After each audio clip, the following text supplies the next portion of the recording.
কবিতার শিরোনাম আর কিছুটা সময় পর। কবি ও কণ্ঠে এমএনএস তুর্কি। আর মাত্র কয়েক ঘন্টা সময়, রাতের প্রহর পার হলেই বেজে উঠবে বিচ্ছেদের ঘণ্টা। সময় নামে বিদায়ের চিঠিটি হাতে নিয়ে ঠক ঠক করেছে বাড়ির দরজায়। ভাবতে শিউরে উঠছি আমি, তাহলে কি সত্যিই আমাকে প্রস্থান করতে হবে?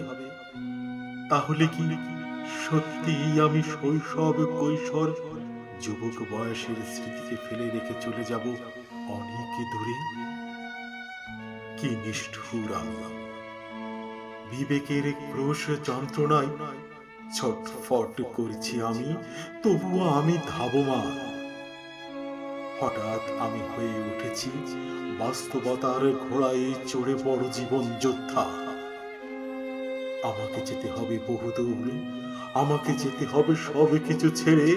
পরিচিত মানুষ, পরিচিত বৃক্ষ, পরিচিত কত শত মুখ, তবুও আমাকে যেতে হবে।